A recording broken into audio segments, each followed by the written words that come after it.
we already noticed collective communication is something that is very useful, but it always involves all the ranks in a communicator. So evidently, sometimes I don't want all the ranks in ComWorld to be part of my communication.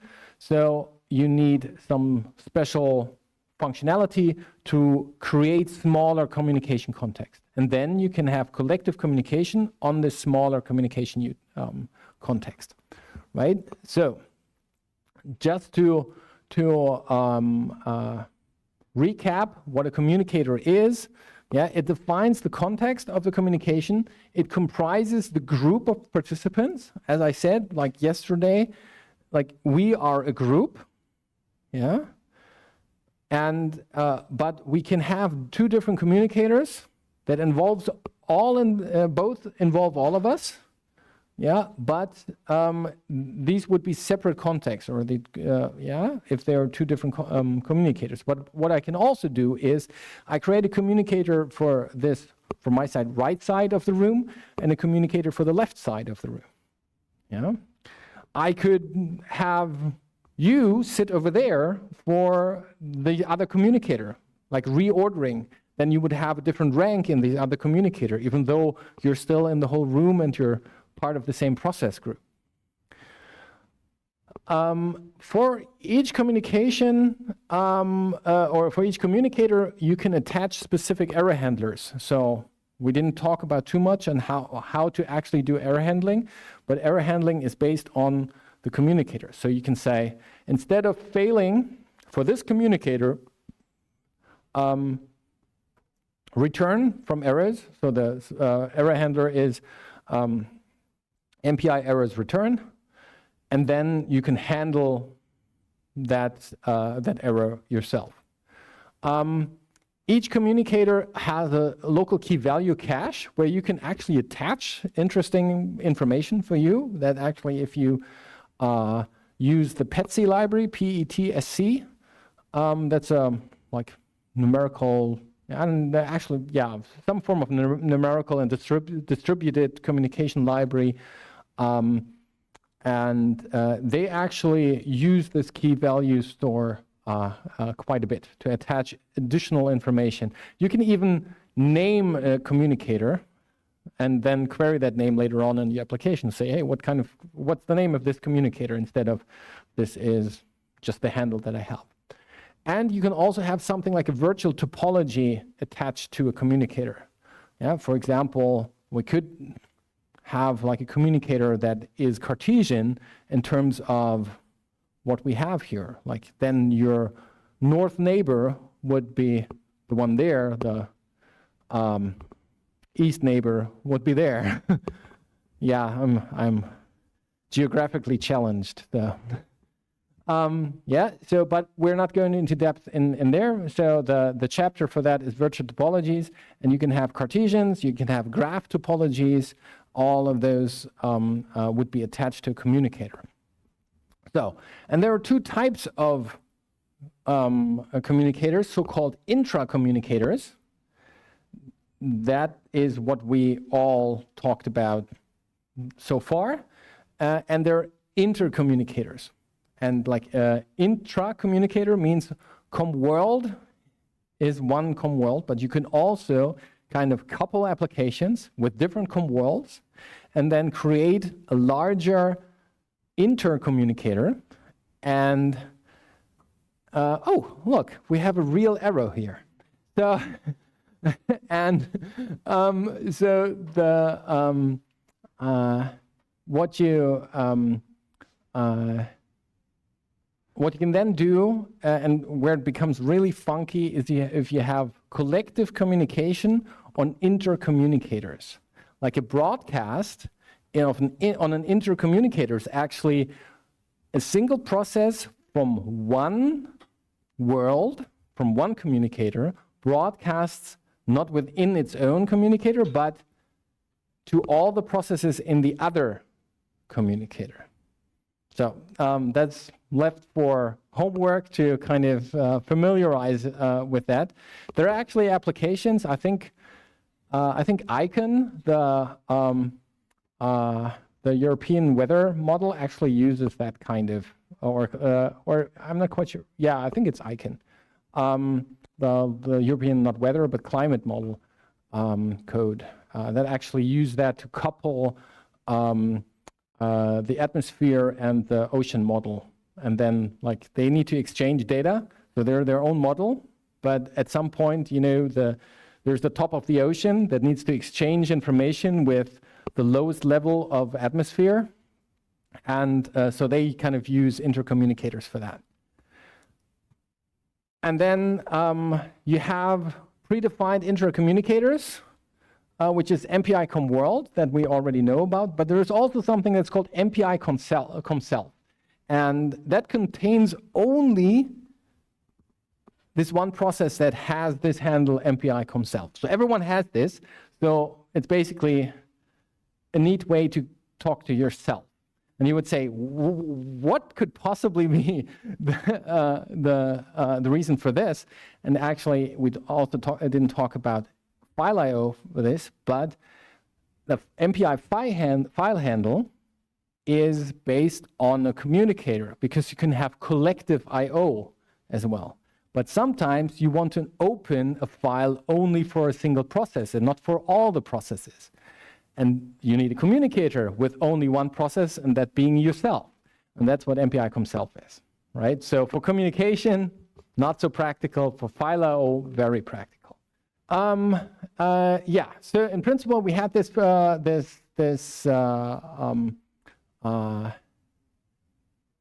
this graphic or this visualization also in the very beginning. Yeah. So basically, you have the process groups underneath. They hold the rank information, yeah, but the communicator is the additional part on top of the rank information, yeah? So this is the process group, and you have some additional cloud around the edges. So we already know how to determine the size of a communicator. We also know how to determine my local rank. And again, we need to make sure that we understand that my rank may be different in different communicators. Again, looking at the example, splitting this in half. Ranks are always from 0 to the size. So if, for example, you have rank 0 in ComWorld, you might actually still have the rank 0 in ComLeft, but suddenly you will have COM0 in ComRight. Yeah? So, and then there's also a special null rank, MPI proc null. And the neat way here is proc null actually makes a communication a no-op. So you can send to proc null and nothing will happen. And you said, again, how's that convenient? Well, there are functions in topologies, yeah, in Cartesian topologies, where you can say, give me my right neighbor. So sometimes if you don't have a wraparound or a ring, yeah, in that dimension, then one process doesn't have a right neighbor. One process doesn't have a left neighbor. But you don't want to program these special cases. You just tell me, hey, give me my right neighbor and send data. And the right neighbor will get proc null and will not send anything. It will still have an MPI send written to it, but it just won't do the send. And there's no message actually occurring. So it helps you to write more symmetric code for easier code maintainability. Then, if you have two communicators, you can compare those two. Yeah? And you have communicator 1 and 2, and you have some form of result. So what could the result be? MPI ident, for they're identical. They're actually the same communicator. Yeah? So if you say MPI com, my com 1 equals MPI com world, and then you say compare of my com 1 to MPI com world, you will get back MPI ident, because that is exactly the same communication context. If it's congruent, means that the process group that's underneath with all the rank information, that is the same. It fits exactly, but it's a different context. Yeah, so we'll see how you can duplicate something, so that those duplicates would be congruent. And then you can have something that's similar. That means, like, if we take this whole group, and just say, well, we'll take a communicator where all the ranks are just reversed. Yeah, the one who had n-1 now has 0, the one who had 0 has n-1, and so on. Yeah, those would be similar, because we all still have the same members, but they're in some form of different order. It doesn't tell you how it is different, if it's just 2 ranks flipped, or all the ranks have a different rank. It doesn't tell you anything about it. It just says the same ranks are involved, but they have some different order. And then you have, well, okay, those 2 things are just like apples and bananas that, you know, can't really do anything about this in terms of similarity. Okay, so now let's have a look on how to create communicators. So the easiest one is MPI comdup, dup for duplicate. Yeah, and then there is also MPI comdup with info, and if you're not part of the MPI forum, you might say, what? So the thing is, there is something that we didn't talk about that's called an info object, and that is this. That is not exactly the attribute thing that the communicators that I meant with the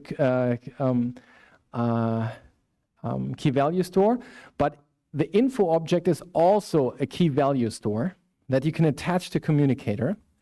And the semantics of MPI comdup was always that whenever you did in terms of manipulating the info object from the deviating from the default, will not be taken into account when you duplicate. So you duplicate with default values, and here actually I have to come back to you on that, because actually it might be that it copies the info, but you don't have any influence to provide your new info. And here you can provide your new info objects that you want to have used in the duplication process. And then there's MPI com-idup, and the I is again for non-blocking. Now here the I is not, it's not I comdup, but it's com-idup. Cheers for staying within the naming pattern. But I think this kind of flows a little bit easier from the tongue. But anyway, so com-idup means a non-blocking communicator creation, so you also need to wait. You get a request back, you need to wait for this request, and at the end of it, you will have your communicator. Why that? Because duplication can be a lengthy and expensive process, and if you can overlap that with something else, you should.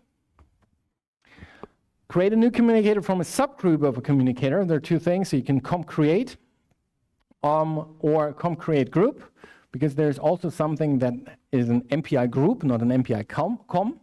And then you can kind of do lots of like unions and like slices and define like odd ones and even ones and things like that. And if you have a group, a process group, you can then say, okay, now from this group, I want to create a new communicator. And then what you can do is you can split an existing communicator, and that's usually what's done.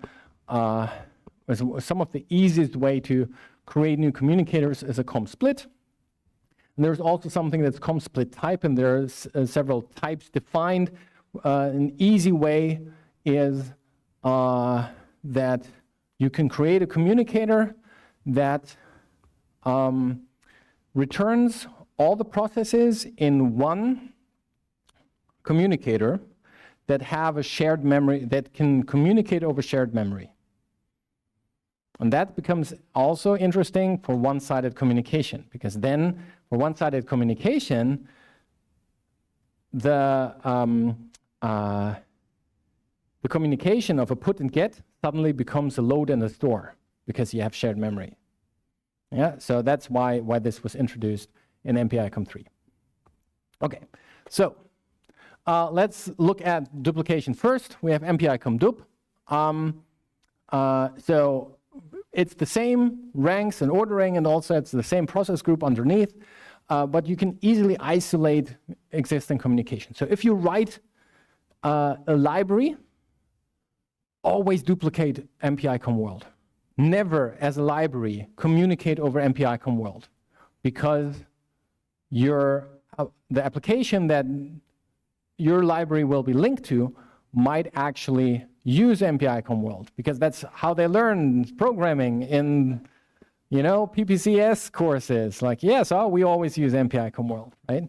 So even as an application developer, you might consider using duplicating, but I wouldn't recommend it as a default, because again, premature optimization is the root of all evil. But if you come across an MPI library that you don't have any influence about, and that uses MPI COM-world, you can isolate yourself from that faulty library by duplicating COM-world and then using that. Yeah. The reason why I say don't do that by default is some implementations perform better on MPI COM-world than on any other derived communicator, because they have some assumptions on how the world is, and they don't replicate those assumptions for others. So they might lack some optimization potential for any duplicates, for anything like that, right? So don't, for applications, don't duplicate by default, only if you have to isolate yourself against a library that doesn't duplicate itself. If you develop a library that should be linked to an MPI application that uses MPI on its own, always use a duplicate.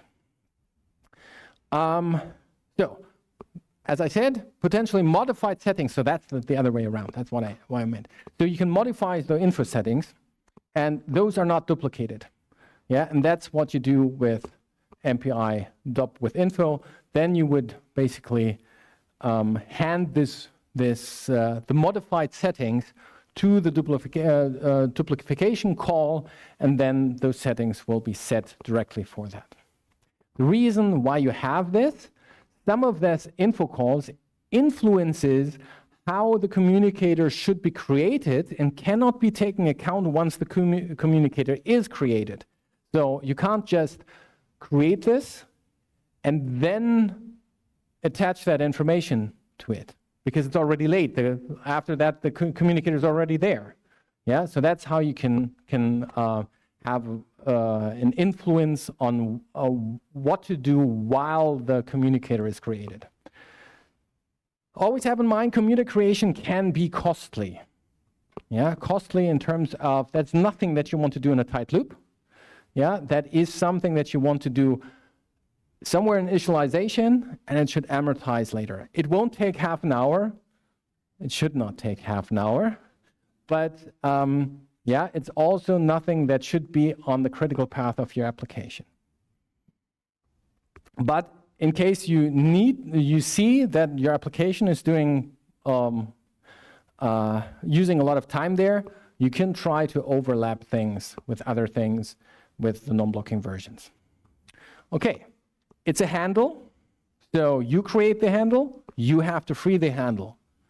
MPI COM-free is your friend here, and MPI COM-null is the null handle for your communicator handle. So one neat thing that you can do is you create a handle, you send or you send some message on that new communicator. You can, directly after that, do an MPI COM-free on the communicator that you just used. The send, saying that's a blocking send, the send itself will still complete, and the implementation will kind of ref count that this communicator is still needed until that send is actually completed locally, and then we'll dispose of internal references and so on. Yeah? Okay. So, yeah, never, ever free a handle that is predefined, be that communicators, be that data types, or anything, right? And never try to free a null handle either. Yeah? So that's kind of like calling memory free on a null pointer. That doesn't usually work well either. Okay, so then let's look at how the subgroups work. So we have a communicator with 8 processes here, and we have a process group, and yes, we have a process group. And then those are ordered sets, of course, from 0 to n-1. Yeah, and the rank actually is the characteristic of the process group and not the communicator. Yeah, so yeah, imagine this. The communicator is the cloud around the ellipse. Processes can be part of different groups, and multiple communicators can be based on the same group. Yeah, you can have different cloud, like a blue cloud and a pink cloud around the same process group. Okay, so actually we have a com size. What that com size does, it tells me what's the size of the underlying group. Yeah, so there's also a group size and there's a group rank. You could, for MPI com world, tell me, give me the group for this communicator and tell me the size of it, and it'll return the same as com size. So com size is kind of a little bit of syntactic sugar around having to get the group first and then determine the size of the group. Yeah. Okay, we have a com compare. We also have a group compare. So now we have an identical, again, if the groups are identical. Yeah. Again, the groups are similar, they're the same processes but different order, or they're unequal. We don't have something like congruent. Why don't we? Because the congruent was part of the, it's the same ordering but a different context. Groups don't have a context. So they're actually, so if you get the group of MPI com world, do a MPI com dup on that world, and then get the group of that duplicate, those groups are identical. Yeah, because they don't have a context, they're just the same processes with the same ordering. And now you can use this function to find out, okay, so I have group A and I have group B, and I want to find out what is the rank of rank 0 in com left in com room, right? So it might be 0 in both. It might be 1 in 0 in the one and 1 in the other, or some other number. Yeah. So that's how that's where you can use translate ranks from. But again, this is one of the functions that is, I don't know whether it has to be, but it's usually one of the costly functions, and it's usually O of n. So n being the size of the groups here. Yeah. So you have large groups, do translate ranks of them. That tends to be a costly operation.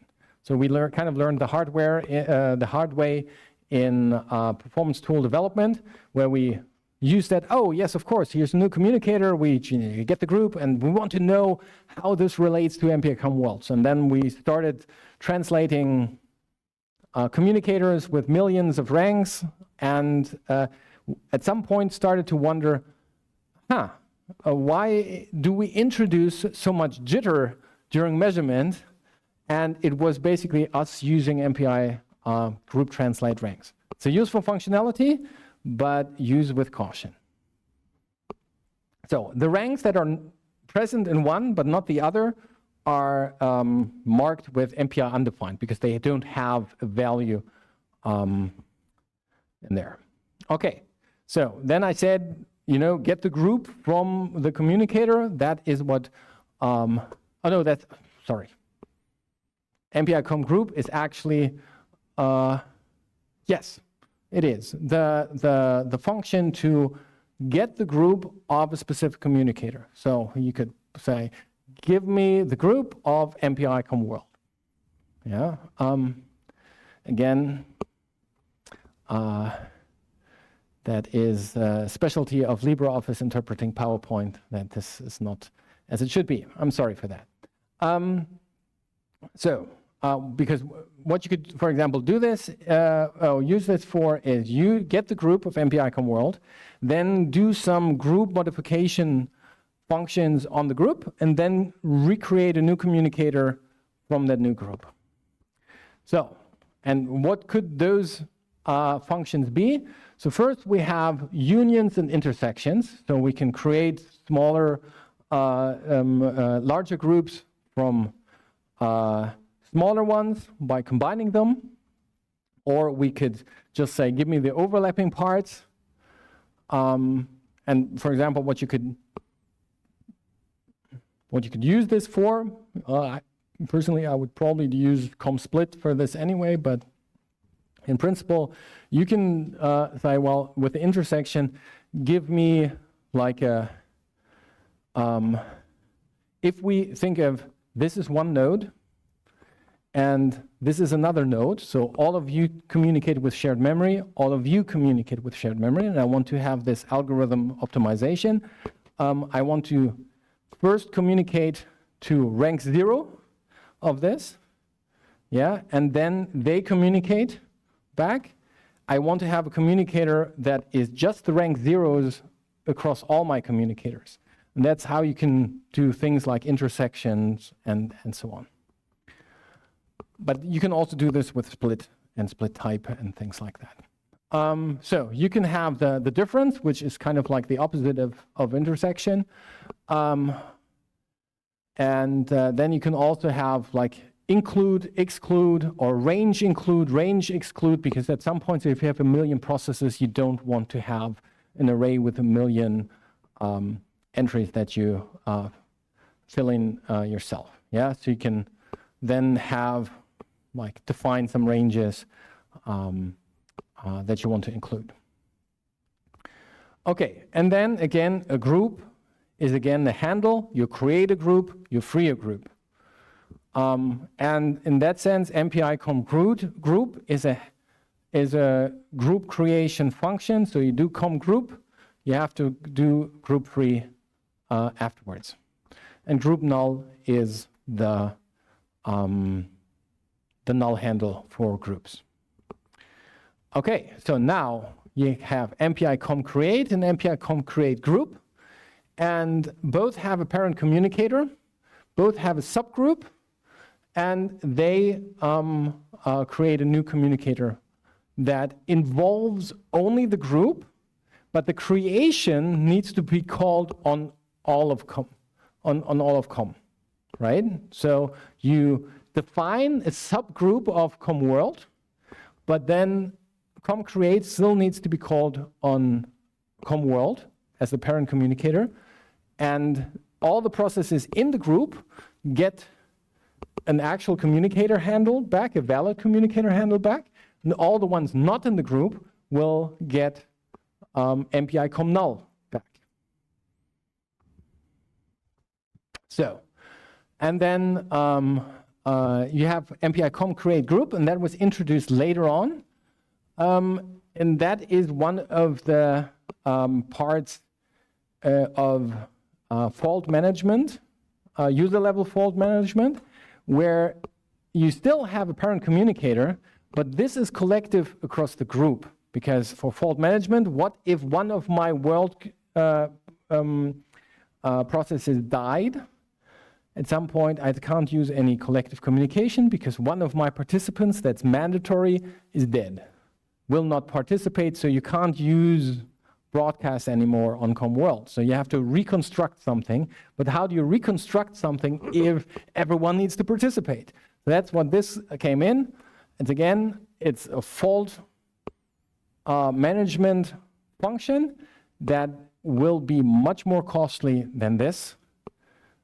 So only use this if you know what you're doing, and this is what you need to be doing.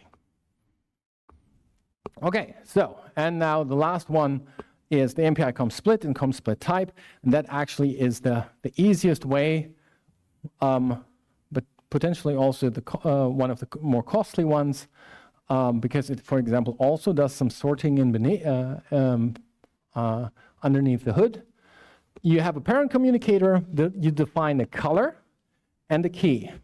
Everyone with the same color will be in one communicator, and they're sorted in terms of key, right? If key is the same for two processes in the new communicator, then their rank in the parent communicator will be, or the order for them. The one with the lower rank will have the lower rank in the new one. And here, because it's a newer function, when this was defined here, actually you have an info object that you can pass into this to actually directly modify creation behavior. And you'd have to consult the standard to what keys may be influencing communicator generation. And for the split type, you don't have a color, but you have a specific type, like give me the ones that share a shared memory domain, for example. Yeah, and consult the standard to actually to see what type of types are defined. Okay, but this was specifically designed for MPI one-sided communication, so you have subcommunicators that share a shared memory domain and can then more efficiently use one-sided communication there.